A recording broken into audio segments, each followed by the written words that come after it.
¿Es realmente el gobierno de Nicolás Maduro un gobierno con apoyo militar, con fachada civil? ¿Hasta dónde llega el control que él tiene sobre las Fuerzas Armadas? ¿Hasta dónde los militares venezolanos están dispuestos a respaldarlo? ¿Qué diferencia hay entre las Fuerzas Armadas venezolanas de hoy en día y las que hace 50 años derrotaron la insurgencia armada apoyada por Cuba? ¿Están los militares dispuestos a sostener a Nicolás Maduro en la presidencia de la República en contra de la opinión internacional, en contra de la mayoría del pueblo venezolano, violando los derechos humanos? Esas respuestas a estas y otras preguntas hoy aquí, en Área Reservada. Bienvenidos.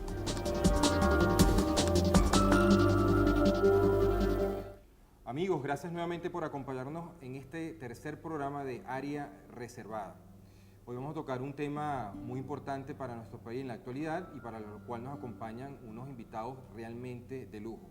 Voy a empezar a mi extremo derecho, y no por razones ideológicas, con el exministro de la Defensa, el general en situación de retiro, general Raúl Salazar. General, gracias por estar aquí con nosotros. Bienvenido. Es un placer. A mi extremo izquierdo, pero tampoco por razones ideológicas, nos acompaña Luis Manuel Esculpi, dirigente nacional del partido Un Nuevo Tiempo, exdiputado de la República, uno de los fundadores del movimiento del socialismo más, y durante mucho tiempo fue una figura importante, destacada en la Comisión de Defensa del antiguo Congreso Nacional. Luis Manuel, gracias por estar con nosotros. También aquí a mi mano izquierda el doctor Omar Mora Tosta. El doctor Mora Tosta es abogado, especialista en ciencias penales y criminológicas, defensor de derechos humanos, experto en derecho penal militar. Gracias por estar con nosotros, doctor. A ti por la invitación. Y finalmente, y por supuesto, no es la menos importante, todo lo contrario, una dama conocida por todos ustedes, la doctora Thais Peñalver, abogada, escritora, autora de un libro muy importante para comprender cómo hemos llegado acá y cuáles son los factores que nos van a permitir salir de esta situación. La doctora Thais Peñalver es la autora de La conspiración de los 12 golpes, un libro que ha tenido mucho éxito y mucha difusión. Arranco con la misma pregunta para mis cuatro invitados. Tienen un minuto para responder o introducir el tema. ¿Son los militares venezolanos el obstáculo para la transición democrática en nuestro país? General Salazar, empezamos con usted. Bueno, cuando uno estudia el poder y el factor del poder, las Fuerzas Armadas tienen dentro de su organización la capacidad de establecer cualquier norma a través de la fuerza. Pero la dinámica mundial te va llevando a ti que la democracia, la formación política, la concepción de las sociedades, cada día se aleja mucho el poder político de los militares para mantener el poder de la defensa nacional. Lo que pasa es que en Venezuela ha habido una especie de error, de que como vino de un presidente que nació de las Fuerzas Armadas y como dicen, amaneció de golpe, se montó a través de una parte de votación, quiso comandar al país en vez de dirigir al país. Por lo tanto, usa demasiado el grupo militar, porque es de donde él viene, para dirigir y hacer las acciones políticas de la administración pública, cuando yo creo que cada quien tiene una función dentro de la vida que va a llevar como ciudadano. Las Fuerzas Armadas se organizan, se equipan y se adiestran para mantener el orden público y la defensa nacional, no para dirigir políticamente un país, porque siempre al tener las armas van a tratar de imponer la voluntad que ejercer la voluntad de los demás. Gracias, general. Luis Manuel Esculpi. Sí, el gobierno de Maduro fundamenta su poder actual en la Fuerza Armada Nacional. A diferencia del presidente anterior, que tenía respaldo popular, ganó las elecciones realmente, tenía muchos recursos, llegó a estar el petróleo haciéndolo desde el barril, y tenía respaldo de la Fuerza Armada y conocía mucho el mundo militar. Pero Maduro ya no tiene respaldo popular, como quedó demostrado este domingo, que tenía Chávez. La situación económica del país es mucho más aguda, no tiene los ingresos que tenía, y su respaldo principal en este momento es la Fuerza Armada Nacional, por lo menos su cúpula, sectores de la cúpula.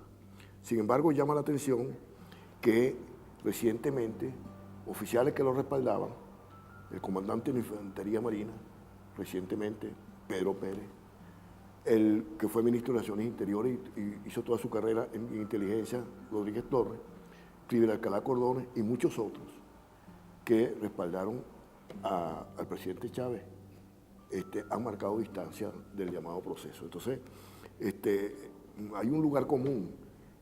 Lo que ocurre en la Fuerza Armada no es ajeno a lo que ocurre en la sociedad. La Fuerza Armada no es una cúpula aislada, y lo que se presencia en la sociedad venezolana y que se manifestó el día domingo, también existe en la Fuerza Armada. Llegamos hasta ahí. Doctor, con usted. Sí, mira, efectivamente son parte del problema, pero también todo apunta a que pueden ser parte de la solución. ¿En qué sentido? Aquí se ha venido deformando a lo largo de todos estos años el andamiaje institucional de Venezuela, desmontándolo.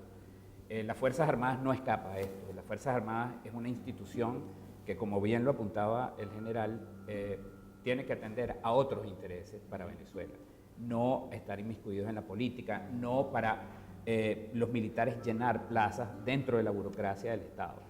Eso ha traído como consecuencia la crisis que tenemos actualmente, es que los militares no están haciendo su trabajo, para lo cual se formaron, sino ocupando otras posiciones que no les corresponden.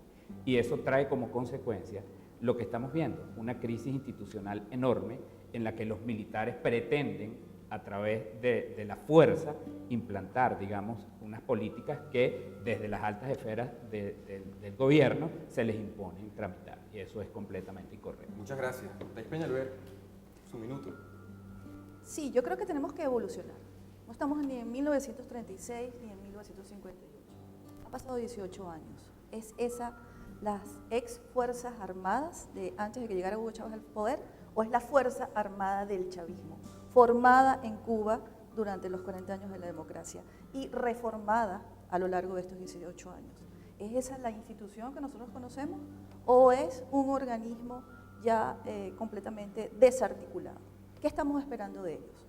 Yo creo que no deberíamos esperar absolutamente nada de ellos, sino sumarlos a las instituciones que estamos esperando que se incorporen a la lucha que tenemos en este momento en Venezuela, que entiendan tanto la Fuerza Armada Nacional como todas las instituciones del Estado que en este momento el soberano es el que manda. No hay ninguna fuerza poderosa que esté por encima de lo que ocurrió el domingo en Venezuela, que es un hecho inédito en el mundo y es un hecho histórico para nosotros los venezolanos. Yo creo que vamos a tener que comenzar a refundar a la República colocando a cada institución en su lugar. No debemos esperar por los militares. Gracias. Yo quisiera empezar, para empezar el debate con lo último que acaba de decir Thais Peñalver. Thais, ¿es posible entonces una transición en Venezuela? Porque aunque la mayoría de la población está en contra, si el grupo que tiene las armas está dispuesto a respaldar a este presidente, ¿cómo hacen millones de personas desarmadas para enfrentarse a un grupo que está armado y que está dispuesto hasta ahora a sostener esto a sangre y fuego? O sea, ¿cómo tú haces una transición si la institución o parte de la institución no decide plegarse a la demanda que está haciendo la mayoría de la sociedad? Yo creo que ha llegado el momento de dejar de lado el manual de procedimientos, de que si no están los militares del lado nuestro, del lado de los civiles, no podemos cambiar. Yo creo que hemos tenido 100 días de lucha pacífica en las calles y esa es nuestra única arma, seguir en las calles, continuar masivamente, ir a los paros que vienen, presionar. Y si las instituciones, incluyendo a eso que queda de la Fuerza Armada Nacional, porque el general nos va a explicar cómo es posible que una Fuerza Armada tenga 2.000 generales. ¿Cómo se come eso allá adentro? Eso no puede seguir siendo una caja negra. Tenemos más generales que Estados Unidos, ¿no? Tengo entendido. No podemos continuar pensando que ellos son la bisagra que nos va a dar a nosotros la libertad. Eso no es cierto. Ha llegado el momento de cambiar. Han pasado 18 años y Venezuela tiene que transitar cívicamente, como lo hicimos el domingo, hacia la democracia. ¿Y cuál es la institución? ¿Cuál es el poder legítimo que tenemos en este momento? La Asamblea Nacional. El único que tenemos en este momento y se une milagrosamente el Ministerio Público. Entonces tenemos dos instituciones que van a transitar hacia la democracia. Si esa caja negra que está detrás de los muros del Fuerte Tiuna entiende que deben cumplir con el título inherente a la seguridad y defensa de la nación y se suma a esta lucha del pueblo de Venezuela, que somos más de 7,5 millones, pues entonces bienvenido. Pero si no, tenemos que seguir adelante, no esperar por nadie. Entonces, ¿se puede hacer una transición sin y en contra de los militares en Venezuela? ¿Quién dispara primero? Bueno, Digo, yo creo aquí en que el debate, digo. Las Fuerzas Armadas siempre es parte de la sociedad. No vienen ni de Marte ni de Venus, vienen de la misma globo terráqueo. Por lo tanto, cada quien tiene una forma de pensar. Y la nueva Constitución establece que la Fuerza Armada es una organización profesional sin militancia política. Ese es algo que tienen que entender todos los profesionales que escogen esa carrera, como el médico, es curar al enfermo. Las Fuerzas Armadas tienen la seguridad y defensa nacional. Es sabio esa primera línea, es extremadamente sabia. Por eso digo que todo militar debe reflexionar viendo un clavito todos los días en una pared y agarrarse 2 minutos de esas 24 horas y pensar, ¿lo estamos haciendo bien? ¿Lo estamos haciendo mal? ¿Vamos en el camino correcto? ¿Qué cambios tienen que haber? ¿Cómo puedo sugerir que en el menor desgaste de la nación podamos llegar al triunfo de que todos los venezolanos nos comprendamos y nos entendamos?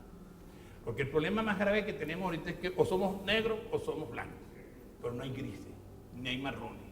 Por lo tanto, tiene que haber cómo las Fuerzas Armadas influir. Por eso está el ministro de la Defensa, que tiene voz y voto en el gabinete. Tiene voz y voto en el Consejo de Ministros.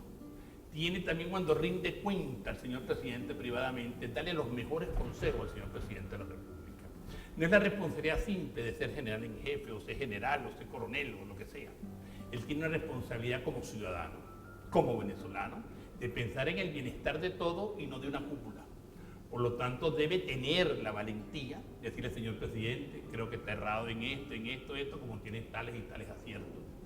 Porque tiene que entender que él es un asesor, y no simplemente en seguridad y defensa, sino en el manejo de la nación. Es ministro, aparte de ser general en jefe, que es otra cosa de las Fuerzas Armadas, pero él tiene una responsabilidad del destino del país.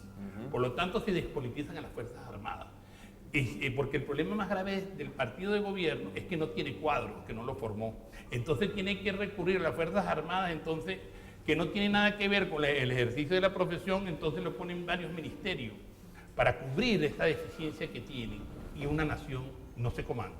Ya voy a seguir con ese punto, general. Voy a seguir ese punto. Luis Manuel Sculpi, el general Padrino López tiene voz y voto en el gabinete. Sí, pero a lo mejor no hace un uso crítico de él. Por cierto que este es un gobierno más tutelado por la Fuerza Armada que el gobierno de Chávez. Chávez conocía mucho el mundo militar. Alguna vez me dijo, yo me sumergí en el mundo militar y lo conozco perfectamente. De 1.700 oficiales que han pasado por la administración pública en estos 18 años, Chávez, un tercio fue designado por Maduro en 3 años. De 1.700 oficiales que han pasado en cargo de la administración pública. La mitad de los gobernadores electos eran oficiales en situación de retiro. Un tercio del gabinete son oficiales activos o retirados. Entonces, eso te muestra que es un gobierno tutelado por la Fuerza Armada. Ahora, hablando de transición, hasta donde uno ha estudiado, las transiciones tienen 2 rasgos que son características, no solamente las más conocidas, la española y la chilena, sino incluso la de Europa Oriental y la de Sudáfrica, que es que hay, en ese periodo de transición participan gente del régimen anterior, y luego toda transición es inédita en relación a procesos anteriores. Nadie se podía imaginar que un hombre de la Falange, como fue Adolfo Suárez, iba a ser el hombre de la transición en España. Nadie se podía imaginar que Pinochet iba a ser comandante del ejército después y senador vitalicio. Cuando ganó Violeta Chamorro las elecciones, el ministro de Defensa fue el hermano Daniel Ortega y Lenín Serna fue el jefe de seguridad, que era el que venía del sandinismo. Yo creo que en Venezuela se puede dar y se está dando un proceso parecido. Incluso lo que ha sido citado, la actitud desde fecha reciente, la fiscal general de la República y en general de muchos funcionarios del Ministerio Público, dan una idea de que una transición no necesariamente lo asume la oposición tradicional, sino que es el encuentro de distintas visiones sobre el país. Bueno, en este programa tenemos que hacer una breve transición, vamos a una pausa y ya regresamos.